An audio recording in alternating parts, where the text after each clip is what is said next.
You're watching Time and Tide, because watches aren't boring.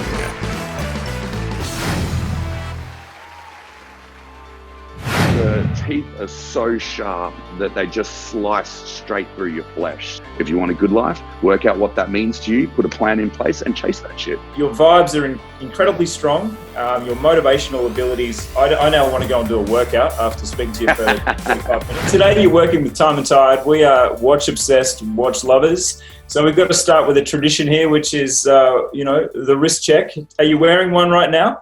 Show me. Tell me why you chose that one just now. Geez, look at that monster, eh? Yeah, it's beautiful, man. The blue backing is like, it's my ocean when I can't see it. And outside my window, directly outside my window is the ocean. I have to have it near me. It gives me this sense of peace and serenity. So I wake up in the morning, I can see the water. I've got the real ocean a couple of blocks away. So yeah, the blue on this is my favorite. I'm not a huge blingy guy, but this is kind of like, it's not too blingy, but it is fancy enough to be able to rock to a nice dinner or an event. Seiko is such an established brand. It's been around for so long. My grandfather had a Seiko. My dad had a Seiko when he was in the police force. I didn't, because I was too poor to have a watch. I think my first watch was a G-Shock when I joined the army. And this is literally one of my first nice watches, because I'm so hard on my stuff. I break my watches, I break my sunglasses, I lose them all the time because I'm always on boats, jumping into the ocean, I'm parachuting. So I just don't trust myself with nice things. And now I've got nice things. So you've got the cannons to pull it off, because it's not a small watch. Yeah, it's decent size. I like it. It's almost the perfect size, because a lot of these ones are getting humongous now, and I don't see the point of that. So unless you're skydiving or scuba diving, then definitely you need the big face. But yeah, I like this one. It just fits me well. I'm wearing this one, which is we called this one the Darth Turtle, which is it's like a murdered out turtle. It's a beautiful watch too. This is one of my absolute favorites. It's kind of every time we post it on Time and Tide, people allege that it didn't exist because it sold out so quickly that it's kind of this mythical watch. Did it really ever happen? It definitely happened, because I'm wearing it. It looks a little bit like a black version of the Arnie that I have. Well, it's a turtle. It's a turtle shape, so you probably do have a few turtles in your collection. I like that one. Yeah. Now, when you had the shark attack, your colleagues in the army said of all the people it could have been, it was Paul. And of all the places, because, other people might think, oh, shark attack in Sydney Harbour, I guess that happens all the time. You were doubly lucky, because that's quite rare, isn't it? Can you talk me through the day and what you're doing down there? So my attack was the first one in Sydney Harbour in 60 years. And the one before me, the woman actually died. And so we knew they were there. We knew there was bull sharks in the harbour, but we just never saw them. We'd dive in the middle of the night doing tactical swimming on O2 rebreathers. And you'd get bumped by things, but you play it off. You're like, no. That wasn't a shark. That was just a log. And you just keep swimming. And so that morning, it was February 11th, 2009. So heading towards the end of summer, pretty warm, but early. So it was like 6 o'clock in the morning, overcast, and the water in Sydney Harbour is quite murky. So you can't see through it, which makes it always a little more nerve wracking. But there, alongside HMAS Cuttable, the big Navy base there, that's where we've spent literally thousands of hours working and training on the warships. And so I really didn't think too much of it.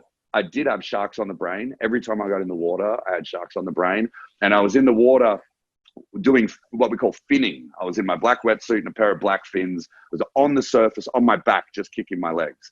And so I'm in the water. I've been in the water for a couple of minutes. And I was just thinking, you know what? If a shark attacked me, where should I have my arms? Because normally when we're training, they make us do this and we have to kick like that. But I like to feel the water. I like to have my hands running through it like that. And I was thinking, you know what? where would be better if a shark grabbed me? I thought if I have it by my sides, it might pin my arm to my sides. If I have it like that, I could be protecting my vital organs, but then I'll be pinned. And I put my hands down by my side, looked over my shoulder to make sure I was going in the right direction, attacked by a shark. And how does it Crazy, feel? huh? How does it feel?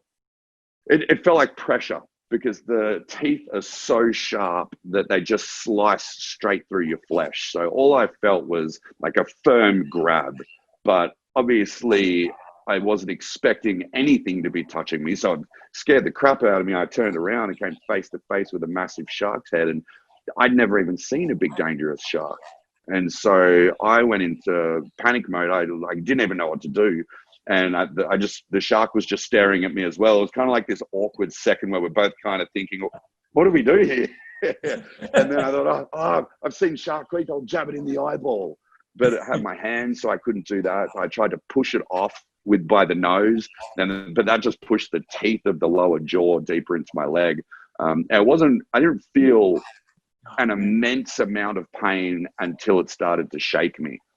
And the teeth just started going like that and sawing through the flesh in my leg. And there's lots of layers of teeth, right? It's not just one row of teeth. No, there's a lot of layers. But they're just so incredibly sharp. It took, I think, the whole attack's on YouTube. You can watch me getting eaten live. But it's on YouTube. The video it's on YouTube. Yeah, because the equipment that we were testing was unmanned video and sonar. So the actual equipment we were testing was videotaping it. And so, it took me underwater, dragged me underwater. I'm in absolute agony. I can't even explain to you how excruciating it is to have 2 rows of razor sharp teeth sawing through your hand and your leg while you're at the same time you're drowning. How was it both limbs at the same time? My hand was down by my side. Oh, so how I was doing like that? I put my hand by my side, looked over my shoulder, and it grabbed me from the back of my knee all the way up to my hip, and my hand was by my hip. Oh my God. And the arm came clean off? The hand, most of the hand was gone. I think there's videos I've put up on YouTube and stuff as well, where you can see the surgery photos. And so most of my hand was gone. I think my pointer finger was left. My thumb was there, but inside out, and everything else was just held on by a strip of skin, and all the tendons from your hand were like dangling out of there.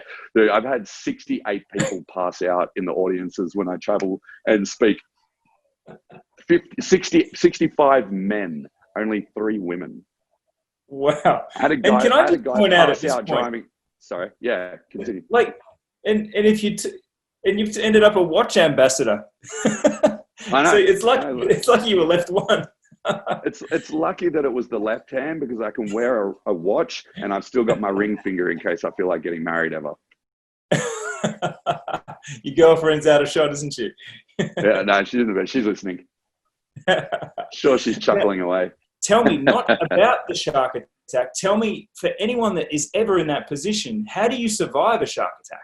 Because you did. Oh, yeah, by the grace of God, I guess, through military training. That it was almost the perfect storm of things that happened to keep me alive in one of the most uncontrollable and horrific instances of my life.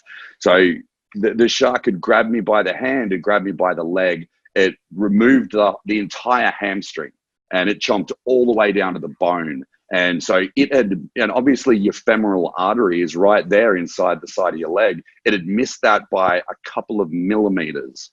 So if it had even nicked that, I would have bled out and died before I was even out of the water. So to have that narrowly missed, to have the calm and cool head to be able to process what was happening and devise a strategy, the medical training to know to keep my hand above my heart to stem the bleeding, not knowing that my leg was shooting blood out all through the water, but having laser-like focus, one thing at a time. Okay, all I got to do is get back to the boat. So swim back to the boat. That's it. That's all I got to do. I don't think I'm going to make it. I think the shark's going to eat me at any second, but all I have to do is one thing, just swim back to the boat. Then the guys get to me, they do first aid. One of the guys had to stick his hand inside my leg and pinch closed an artery. All of that training, those guys on my team saved my life. The fact that St. Vincent's Hospital was only 5 minutes away, emergency surgery set up instantly, 300 donations of blood was there waiting for me. And without, you can have the best doctors in the world. I could have had the best teammates, but without those 300 members of the public donating their blood, I wouldn't be here today. So we go from that to now where you are literally living the dream in LA. Give me a quick flyover of how you went from someone who, a lot of people from that point would think, well, most of my life is over. Or I'm really now limited in what I can achieve. And yet you've gone from being a military guy to, a rock star who's training with Arnie in the gym. How did this happen? Blowing smoke up my ass now. Look, it was fear. It was all about fear. I was terrified of losing my career because it was really all that I had.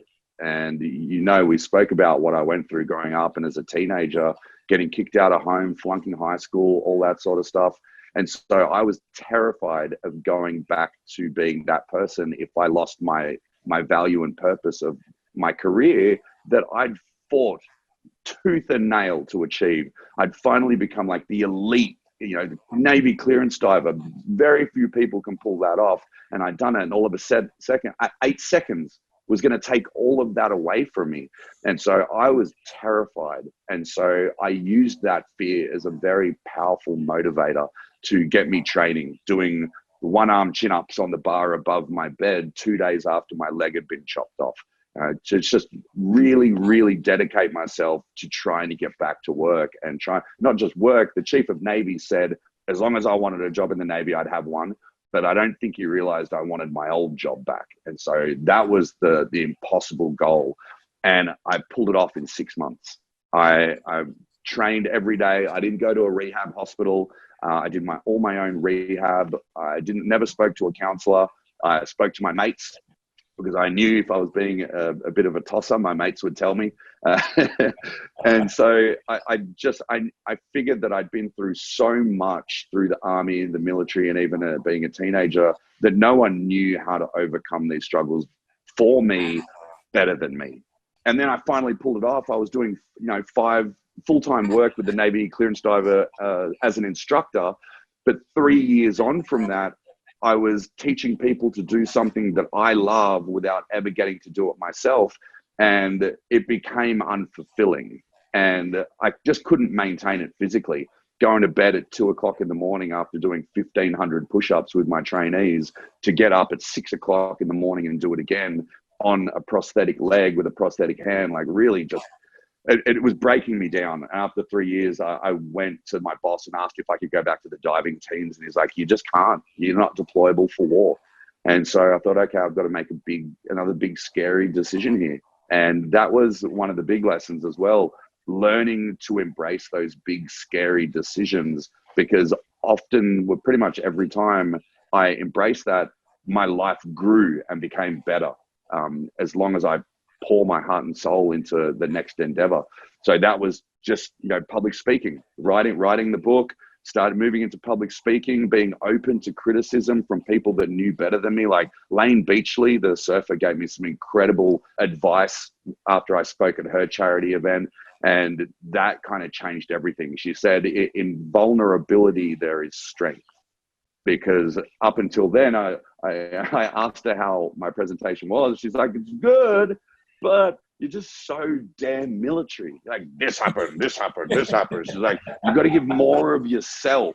And so I'm like, what does she want me to do? Freaking cry on stage or something? But I have so much respect for Lane that I took it on board, and I really tried to give my fears and my emotions, and it worked. Women were crying, and even men were crying, and it took my speaking to a whole nother level. And so I just really wanted to keep growing. I was doing interviews with the news for whenever anyone got attacked by a shark. did 60 Minutes twice, and so I got comfortable in front of the cameras, and then Discovery Channel came knocking for an interview, and I guess they picked up on it and gave me an opportunity, and then another opportunity, and it's just grown into this whole new career. Now you're in the ring with Mike Tyson. Yeah. We spent 6 days in the Bahamas teaching him how to knock out a shark, but not with his fists this time, just by peaceful means. So I had to get him comfortable in the ocean on scuba. The first time I saw him was in a pool, and he just finished his dive course. And this was pretty much the only dive I was going to do with him, in the pool with like an animatronic shark to teach him how to defend against it. And I was really upset about that, because we were going to go to the Bahamas, we're going to be diving with sharks. You're not going to let me go diving? And so I was kind of upset until I saw Mike in the pool. And he was so bad that I thought, I don't want to go diving with him, because I do not want to be responsible for him dying. And so I was thinking, sweet, I'm going to be on the surface. All the other guys can deal with that craziness. And then I had to be on every dive, because he was so bad. But he got more and more comfortable as time went on. Unfortunately, everyone in Australia is not going to get to see any of it until about December. Yeah. So spending 6 days with Iron Mike was pretty incredible, and becoming quite good friends with him as well. They invited me to the house to watch the UFC and flew me home on his private plane. And so that was pretty epic. And then, should everyone be scared? Should everyone be scared of his comeback? Because I'm scared from the footage I've seen. I'm terrified. Oh, he's a monster. I would never. It was ridiculous, because we were in the ring, like when I'm first meeting him, and the production dude was like, okay, so, we're going to close up now. You can, maybe Paul, you just say, all right, are you ready to spar, Mike? Let's get our gloves on. And he looks at him and goes, don't be stupid. He's not going to spar with me. I was like, damn straight I'm not. You can't, man.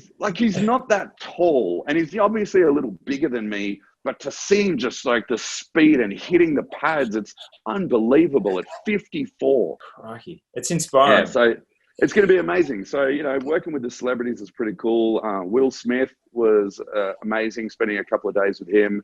And then Ronda Rousey, her and her husband Travis have become quite good friends as well. So we went out and spent the day at their ranch the other day.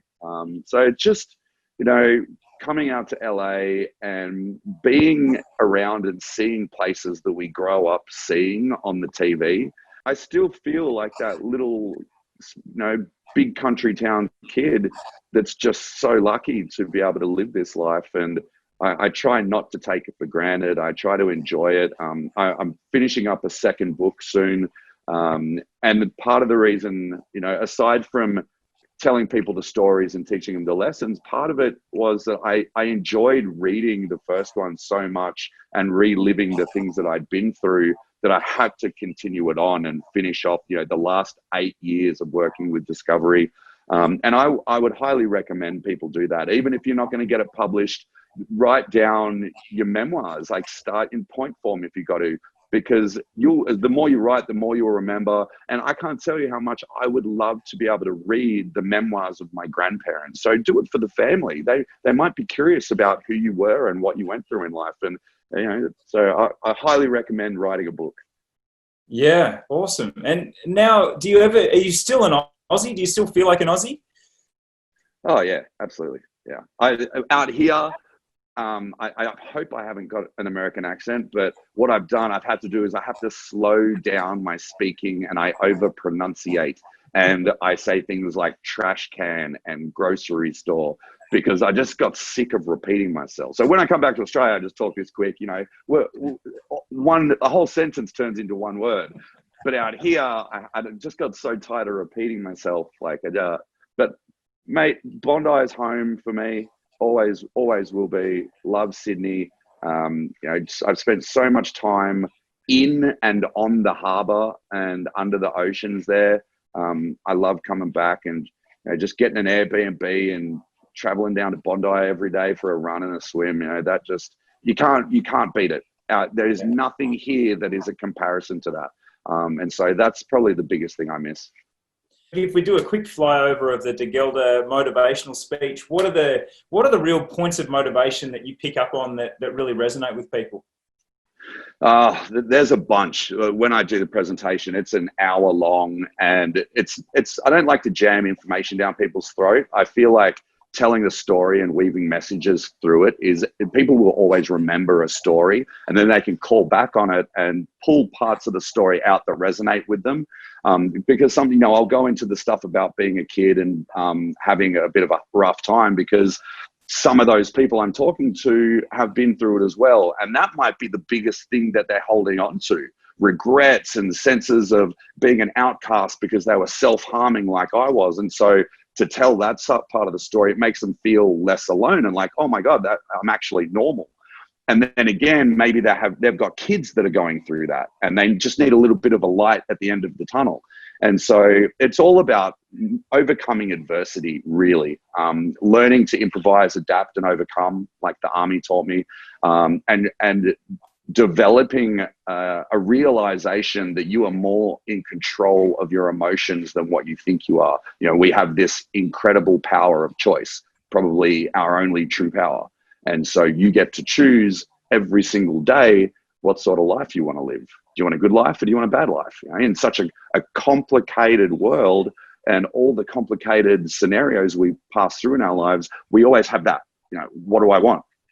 It's that simple. Do you want a good life or do you want a bad life? If you want a good life, work out what that means to you, put a plan in place and chase that shit. So I like to try and make it as simple as possible, even though it's a very long, complicated story. As you said, you had a rough time leading up to the Army. What did the Army give you that you needed at that point in your life? They absolutely gave me a sense of value and purpose. I will be forever grateful to the Army for not just teaching me how to be a real man and a valuable member of society, but allowing me to serve my country. I don't think there's much greater sense of purpose than being able to wear that uniform. And obviously being a paratrooper, I got to wear the famed maroon beret. I got to deploy to East Timor, got my parachute wings, got a UN medal, and made lifelong friends and learnt how capable we truly are as human beings. I never thought that my body and my mind could do the things that the Army pushed me to do. And then once again, as a clearance diver going through selection, and just, I will never, ever be that fit again in my life. And so learning that we're just far more capable, man. We really, really are. And then I continued to see it going to the Marine Corps games where I was meeting dudes with no legs and no vision doing, 50-meter freestyle races, blind with no legs. A dude winning a gold medal in archery and he didn't have any arms. He shot with his mouth. That really puts in perspective how truly capable we are, how strong our spirit is, and we don't have to wait for those extenuating circumstances either. We can literally do it whenever we want. You just have to have the drive to go and do it and say to yourself, stop piss farting around, get off your ass and go and live your dreams. So what is next now that you're working with Seiko? And tell me about the relationship. The guys were just really lovely. First meeting them, very open to, I had my own vision of what I wanted to do. I'd looked through, obviously Fabien Cousteau, the son of famed Jacques Cousteau, was a prior ambassador, and that's a really big deal. Jacques Cousteau is a big hero of mine. And so I wanted to see how I could improve it. And I just didn't see a lot of action. I see watches as part of the adventure. They're always with you. They go on those adventures with you. They have to be durable. They have to be reliable. And so I wanted to take them on the adventures with me and have them in the actual action adventure shots. And so I've been able to do that for a couple of instances, kayaking down a jungle river. I've taken it out with the sharks with Mike Tyson in the Bahamas recently. It comes with me on my crazy workouts. And so I really wanted to explain to people through visualization, through these photos, that it's not just a watch, it's something that you rely on. And so like even underwater, with the sharks, I need to know, I can set my bezel. I need to know how long I've been under for my deco times and things like that. And I don't want these big, crazy computer watches. There's too much going on. I don't need it. All I need to know is when I need to go up, what's my surface interval and that sort of stuff. So I like the military keep it simple, stupid. is very prevalent for me because I'm just a very simple guy. And so it means a lot to me that Seiko came and asked me to be an ambassador for such an established and respected brand.